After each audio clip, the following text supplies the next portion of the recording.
தாய விடுதலைக்காக தம்மினில் நீத்த மாவீரர்களையும் அப்பாவிகளாக இனப்படுகொலை செய்யப்பட்ட மக்களையும் முக்கியமாக நாம் ஒன்றென்றும் மனதில் தாங்கிக் கொண்டு இன்று முக்கியமாக உங்களுக்கு தெரியும் எமது தேசிய பாடல், எமக்கான உரிமையான பாடல், எம் மாவீரர்களின் பாடல், எம் போராளிகளின் பாடல், எம் உணர்வு உள்ள பாடல், எம் நிலைப்பாடான பாடல். ஒரு பாட்டை பாடுவதற்கே இலங்கையில் இடமில்லை. தமிழன் என்று சொன்னாலே இடமில்லாத அளவுக்கு இருக்கிறது. அங்கு அதற்கு எதிராக PTA Prevention of Terrorism Act என்று சொல்லக்கூடிய பயங்கரவாத தடை சட்டம் அங்கு வெகு மோசமான நிலையில் எம்மக்களுக்கு எதிராகவே உருவாக்கப்பட்டு அது ஒரு 6 மாதத்துக்காக தான் 1979 கொண்டு வரும்போது சொல்லப்பட்டது. ஆனால் 79 2026 இன்றும் அது வெகு முக்கியமாக வெகு விதமாக அது தாக்கத்தை ஏற்படுத்திக் கொண்டிருக்கின்றது என்பதில் மாற்றி கருத்துக்கிடமில்லை. தற்போது அதை இல்லாமல் ஆக்க வேண்டும் என்று மஹிந்த ராஜபக்ச பிரசிடன்சியை போன பிறகு மைத்திரி வந்தாங்க. அவர்கள் சொன்னாங்க, நாங்கள் இதெல்லாம் எடுப்போம், எங்கள்கிட்ட பிரசிடன்சி பவர் இருக்கு. ஒருத்தம் கூடி அடிக்கல. கடைசியா இன்னொரு வந்தாரு அனுரார் குமாரத்துங்க சொல்லி, அவரும் அதை சொல்லி நான் வந்தவர்.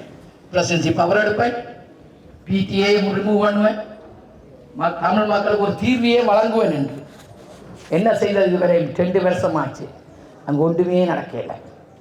இன்ஃபேக்ட் PTA ரிமூவ் பண்ணிட்டு PSTA Prevention of State Terrorism Act, இது நீங்கள் முக்கியமாக கவனிக்கணும். அது அங்கே இருக்கிற இப்போ முந்தி தமிழனுக்கு தான் கொண்டு வந்தாங்க, இப்போ சிங்களனும் கொண்டு வர்றாங்க. இப்போ எல்லாருக்கும் தெரியும் கோத்தபாய்க்காய் எல்லாம் யூஸ் பண்ணணும் என்று சொல்லி இது எங்களுக்கு வேணும் மட்டும் நிற்கலாம். அது கோத்தவாய்க்காய் இல்லை, அது தமிழனுக்கு கோத்தவாயோ 2 பேரை பிடிக்கிறது, அப்புறம் அவங்களையும் விட்டுருவாங்க. ரைட்? ஆனால் இப்போ PSTA அதை விட வேர்ஸ். அவசரகால தடை சட்டமும் பயங்கரவாத தடை சட்டம் 2ம் இணைந்த ஒரு கலவை தான் அது. அது அங்கே இருக்கிறவங்க ஃபேஸ்புக்கில் அல்ல ட்விட்டரில் முன்னே டேக் பண்ணி போட்டாலும் முன்னே தூக்குவாங்க, போடுறவனே இல்லை உன்னையும் சேர்த்து தூக்குவாங்க. அப்படி ஒரு பயங்கரமானது. அதை அவர்கள் இப்போ தான் புரிஞ்சு கொண்டாங்க, சிங்களவன் தன்னையும் அது பாதிக்க போகுது. அதில் கூட முக்கியமாக இப்போ கோத்தபாயை புரிஞ்சு கொண்டாங்க. தன்னை அரெஸ்ட் பண்ணுறாங்க, அரெஸ்ட் பண்ணு, ஆனால் PTA-க்குள்ள அரெஸ்ட் பண்ணிடாது, பயங்கரவாத தடுத்துட்டு அரெஸ்ட் பண்ணிடாது. அப்போ எங்கட மக்களை எல்லாம் அரெஸ்ட் பண்ணது எல்லாம் உண்டு இல்லையோ. இன்ஃபேக்ட் இன்றைக்கு நான் இங்கே வர்றதுக்கு நேற்று என்னோட ஒருத்தர் காய்ச்சி வந்தவர், ஏன் தம்பி இப்போ போய் செய்கிற இதெல்லாம் தமிழரை அரெஸ்ட் பண்ணி முடிஞ்சது, இப்போ சிங்களவங்களை அரெஸ்ட் பண்ணுறாங்க. அந்த PTA சிங்களவங்க எத்தனை பேர் அரெஸ்ட் பண்ணுறாங்க? எங்களில் எத்தனை பேர் PTA-க்குள்ள இன்னும் முழுக்க இருக்கிறாங்க? எத்தனை பேரை உயிரே விட்டவங்களை அதில் வச்சு. PTA is not a simple thing. 90 days no question, 20 years உள்ளுக்க வச்சிருக்கலாம். அதுக்கப்புறம் திருப்பி முழுக்க வைக்கலாம் 20 வருஷம். உனக்கு 50 வயதில் பிடிச்சா 90 வயதெல்லாம் வெளியில் விடுவான், அதிலே ஒரு ஊசியை அடித்து போட்டு விடுவான். அது பிறகு அவுட், நாங்கள் சேர்த்தோம். ஸோ அங்கே இப்போ PTA தங்களுடைய பொலிட்டிக்கல் பவரை வச்சிருக்கிறதுக்காக வேண்டித்தான். இதுதான் மஹிந்த வந்தான, மைத்திரி வந்தான, எல்லாரும் ரணில் வந்தான செய்கிறது தங்களோட பொலிட்டிக்கல். யார்? JR ஜெயவர்தனான்ற பிரசிடென்ட், அவர் தான் அந்த பிரசிடென்சி பவரை கொண்டவர். இதை நீங்கள் எல்லாரும் விளங்கிக் கொள்ளணும். எனக்கு உண்மையான ஆசை, எங்களுடைய இளம் சமுதாயம் இதை புரிந்து கொள்ள வேண்டும். எமக்கு நடந்தது என்ன, எமக்கு நடப்பது என்ன, எமக்கு நடக்கப் போவது என்ன என்பதை நாங்கள் புரிந்து கொள்ள வேண்டும். இது சும்மா ஒரு விளையாட்டு பொருள் இல்லை. எங்களுக்கு எதிராக இப்போ சிங்களனை மடக்கின தமிழாக்களை விட்டுருவானது இல்லை, எங்களையும் தூக்குவாங்க. PTA is still in power. Then if I stand up, ask for my rights, ask for my freedom, ask for my separate state, Tamilam, you will be arrested, no question. நாங்கள் அரெஸ்ட் பண்ணப்படுவோம். ஆனால் அது அடிப்படை உரிமை.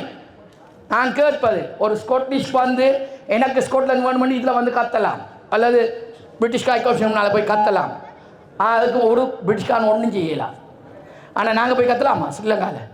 எனக்கு தமிழில் வேணும். யார் புலி வந்துட்டு போல இருக்கு, அப்படிதான் பயங்கரவாதி, அப்போ அரெஸ்ட் பண்ணுறான். சிம்பிள். ஸோ அவர் fundamental rights is denied under the PTA. There's no question about it. அதில் நாங்கள் மாற்றிக்கிறதுக்கு இடம் இல்லாமல் அண்டர்ஸ்டாண்ட் பண்ண வேணும். ஆகவே அதை நாங்கள் அனைவரும் புரிந்து கொண்டு, இங்கு இந்த போராட்டம் என்பது சும்மா நாங்கள் வந்து கத்திட்டு போகிறதுக்கு இல்லை. நாங்கள் இதை அவங்கள ஆழ்ந்த மனதில் நாங்கள் புரிஞ்சு கொள்ள வேணும். ஏன் போராட்டம் செய்கிறோம்? ஸ்ரீலங்கன் ஹை கமிஷனுக்கு முன்னால் இவர்களிடம் வந்து நாங்கள் நீதி கேட்க வரவில்லை.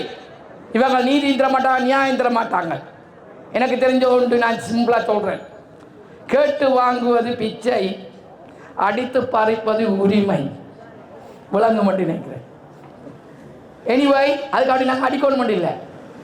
நம் தேசிய தலைவர் எப்படி தமிழீழம் எடுக்க வேண்டும் என்று எங்களுக்கு வடிவாய் சொல்லி தந்திருக்கிறார். கட்டம் கட்டமாக இன்னமா செய்யணும் என்ற அடி ஆனாலேருந்து அகை நம்பரேன்னு சொல்லி தந்திருக்கிறார். இதை கட் அண்ட் பேஸ்ட், இதுதானே இளையோருக்கு தெரியாத ஒன்று இல்லையே. கட் அண்ட் பேஸ்ட் பண்ணுறதுல நாங்கள் வெல்ல, அதுவும் சேர்த்துடியாட்டி நீங்கள் போனே தொடக்கூடாது, கம்ப்யூட்டரில் கை வைக்கக்கூடாது. Cut and paste. அப்போ நாங்கள் அதை செய்ய வேண்டும். ஸ்பெஷலி PTA, அதுக்கு அடுத்தது 6ஆம் திருத்த சட்டம் என்று எங்களுக்கு எதிராக கணக்க சட்டத்தை வச்சிருக்கணும். தங்களை காப்பாற்றணும், அது எங்களை காப்பாற்றும். எங்கள் அனைத்து தமிழ் மக்களையும் நான் சொல்கிறேன் காப்பாற்றும். ரைட். நான் ஒரு வீடியோ ஒன்று விட்டு நான் என்னோட இன்டர்வியூ பண்ணிக்க சொன்னேன். 6ஆம் திருத்த சட்டம் எங்களை காப்பாற்றும். அவங்க நினைக்கிறாங்க தங்களை காப்பாற்றுறதுக்கு. இல்லை, அது எங்களை தான் காப்பாற்றும். அவங்க செய்த முட்டாள்தனம்.